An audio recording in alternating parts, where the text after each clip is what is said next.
Hey folks, James here from Sweet Pea Machine Embroidery. For the final sew-along of the year, we're making this stylish and clever table runner. The thing that makes this table runner so cool is that you have the option to make it Christmas or New Year's Eve themed. The design we are making is called the Celebrations Tree Table Runner with the glass add-on. This table runner can be made in the 5x7, 6x10 and the 7x12 size hoops. In this video I will show the stitch out of the tree block and the construction of the Celebrations Tree Table Runner. We recommend you follow the photographed written instructions provided in conjunction with this video. If you haven't already, go join the December Sew-Along group on Facebook to receive a 30% discount on this design. The link will be in the description. If you enjoy Sweet Pea's tutorial on the Celebrations Tree Table Runner Sew-Along, please like and subscribe. Begin by hooping up cutaway stabilizer in the hoop and load the design onto your machine. Then place batting 1 on top of the hoop and stitch down.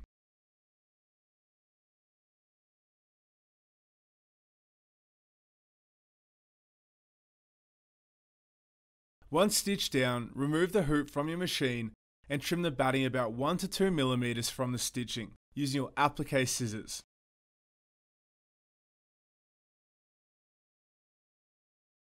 Stitch the placement line for the stem. Place fabric A right side up on top of the hoop, covering the placement line, and stitch down.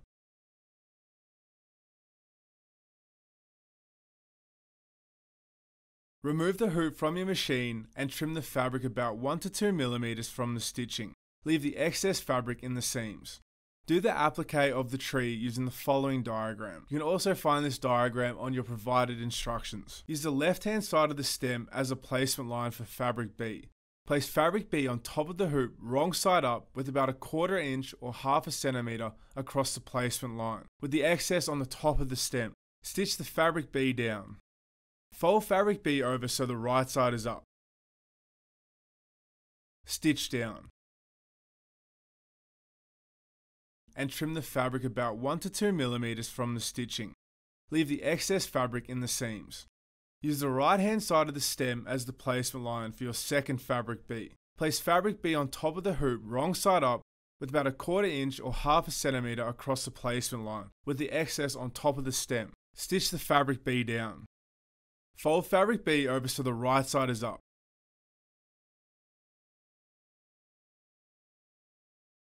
Stitch down.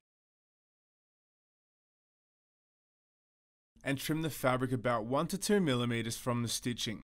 Leave the excess fabric in the seams.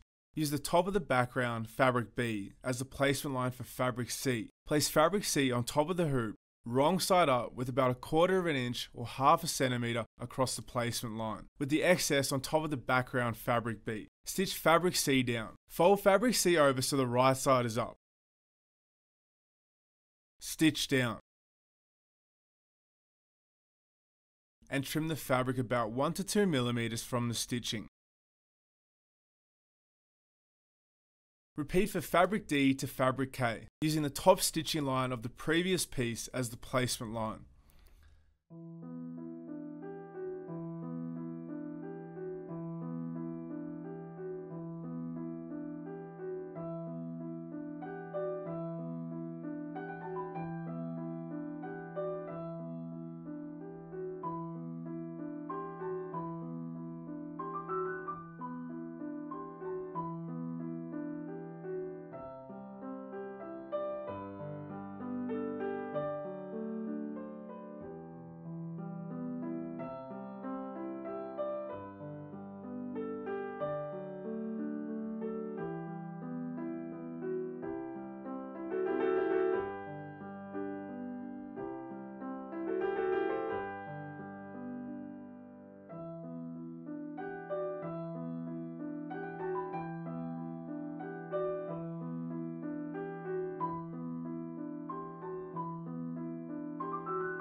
Stitch the placement line for fabric L.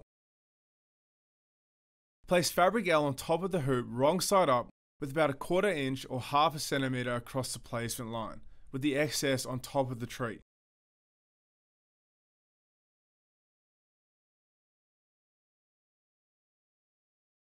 Stitch the fabric L down. Fold fabric over so the right side is up.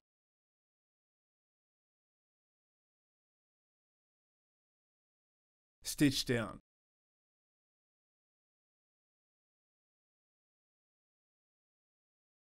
And trim the fabric about 1 to 2 millimeters from the stitching. Leave the excess fabric in the seams. Stitch the placement line for fabric M. Place fabric M on top of the hoop wrong side up with about 1/4 inch or 1/2 centimeter across the placement line, with the excess on top of the tree. Stitch the fabric M down. Fold fabric M over so the right side is up.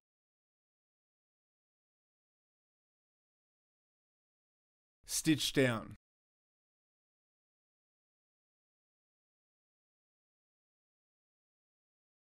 Stitch the first quilting stitch.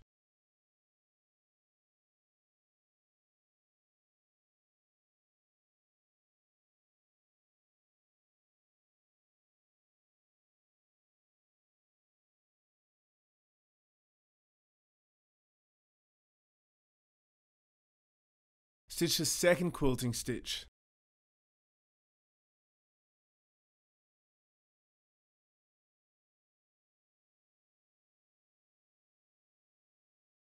You have now completed a stitch out of the tree block. Remove your work from the hoop and trim the seams to about 1/2 inch using a rotary cutter or ruler.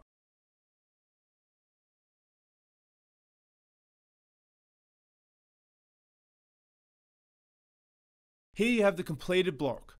Hold aside and follow the instructions for the remaining blocks you want to make. Place batting 2 on top of the hoop. Stitch the batting down.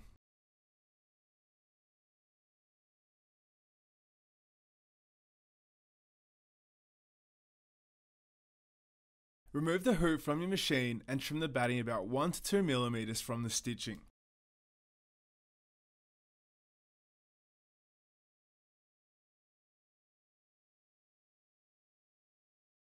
Do the applique of the tree using the following diagram. You can also find this diagram on your provided instructions. Stitch the placement line for fabric N. Place fabric N right side up on top of the hoop covering the placement line. Stitch down.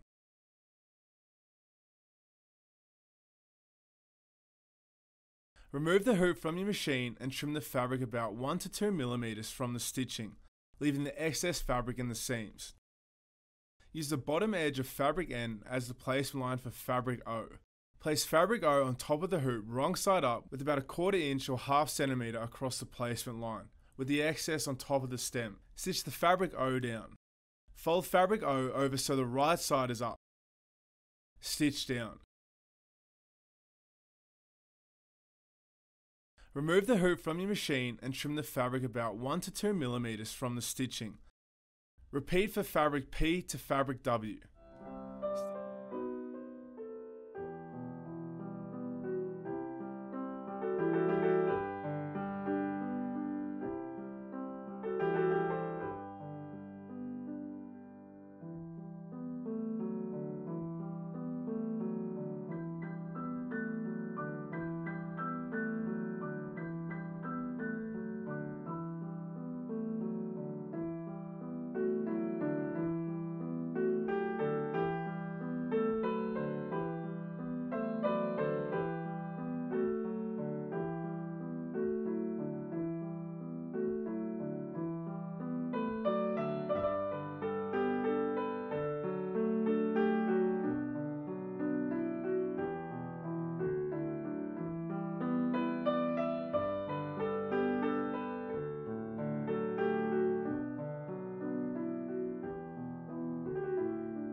Stitch the center line of the two borders.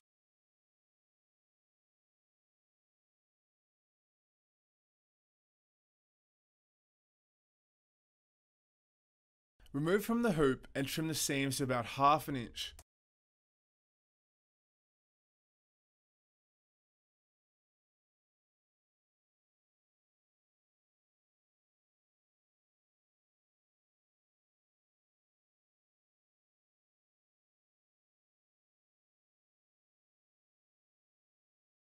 Hold aside until all your blocks / panels are made. Now let's join the blocks together. Lay out your blocks in the correct order on your work surface.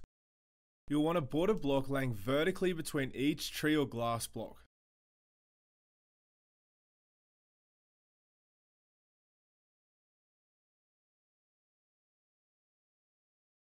Place one vertical border block and one tree or glass block right sides together.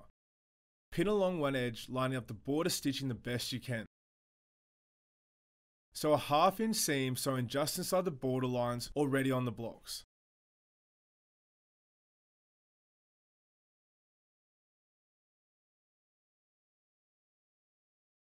Iron open the seam.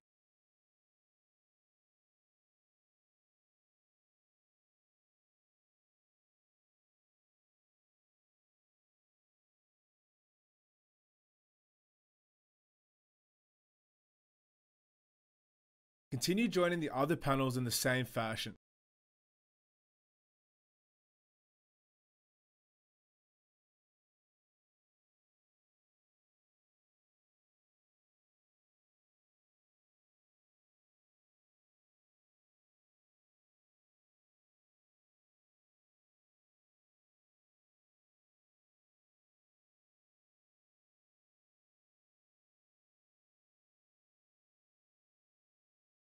Attaching the top and bottom borders. Start by placing the first two border blocks from the top border right sides together and pin together along one of the short ends. Using a sewing machine, stitch the two together using a 1/2 inch seam, stitching just inside the border stitching. Iron open the seam. Repeat the same process for the bottom border blocks. You should now have 2 rows of blocks for the top border and bottom border. Depending on how long your table runner is, your borders may be longer. Start by folding the bottom border in half right sides together and then use a pin to mark the fold on the edge that will join onto the table runner.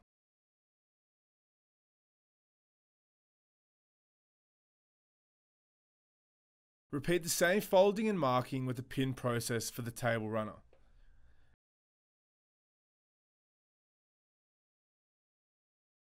Unfold the bottom border as well as the table runner. Place the bottom border on top of the table runner right sides together and match up the 2 pinned marks. Pin and clip together.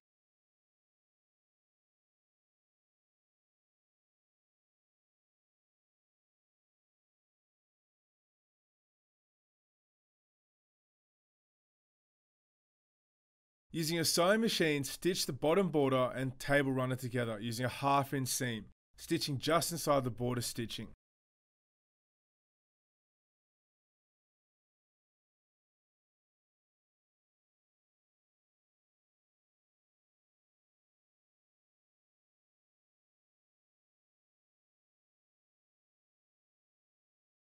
Iron open the seam.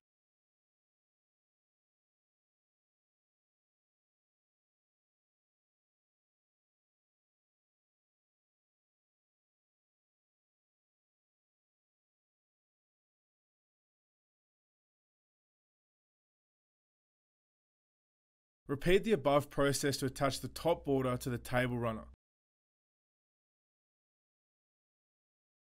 Before we trim the ends of the borders to match up to the edges of the table runner, you will need to sew basting stitches along the ends of the borders. This just keeps everything in place when we go to cut the fabric. Using your ruler, line it up with the border stitching on the vertical border block on the end of the table runner. Then with a pen or chalk, mark a line across the top border and then the bottom border. These 2 lines should be in line with the border stitching on the vertical border block. Using a sewing machine, stitch along these 2 marked out lines.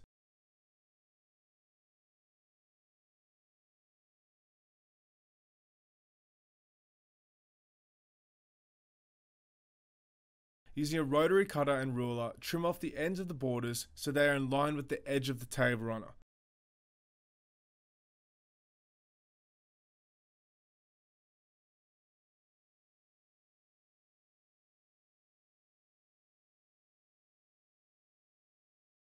Repeat the above process for the opposite end of the table runner and borders. Alrighty, let's attach the backing. Place fabric end backing on your table, wrong sides facing up.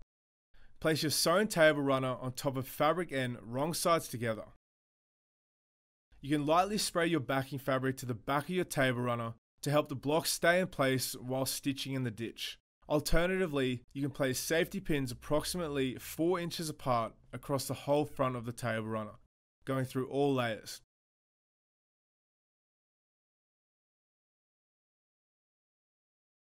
To join the backing to the table runner, stitch in the ditch, along the straight seams where each block is joined. Make sure your bobbin thread is the same color as your backing fabric.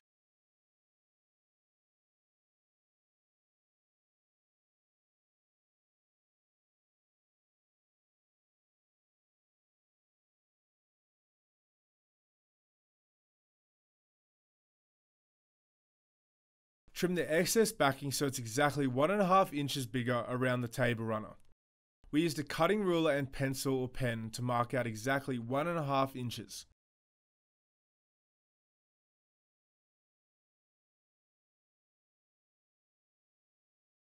Starting on any side, fold the backing fabric in half so the raw edge of the backing is up against the raw edge of the table runner. Then fold it in half again, this time making sure you fold it just over your seam, stitching and pin.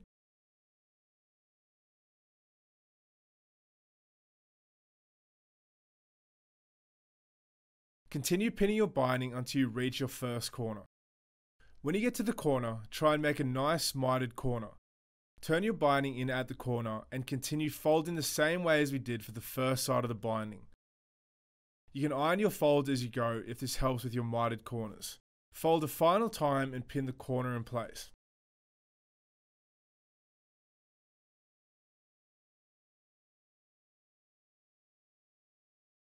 Continue folding, ironing and pinning your way around the table runner.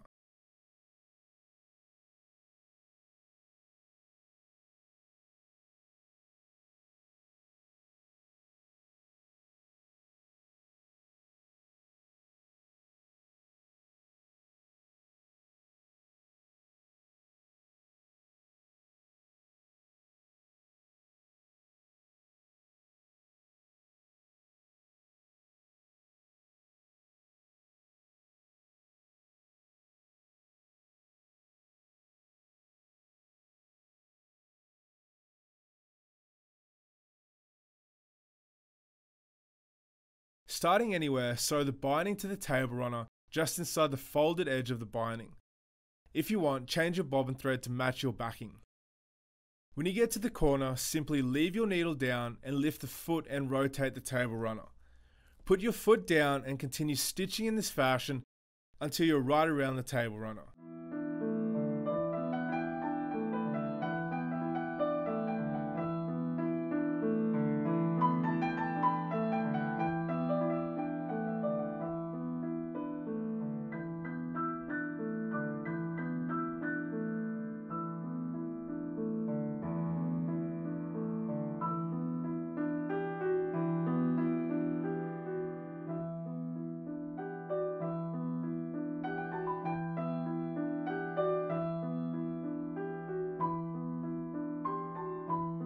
Give the table runner a press with your iron. Your table runner is now complete. What a way to finish off this year of awesome and creative sew-along designs. From all of us at Sweepy, we wish you a Merry Christmas and a very Happy New Year. Enjoy your beautiful table runner, and we will see you next year for more jaw-dropping designs. That's all from me. See you next year.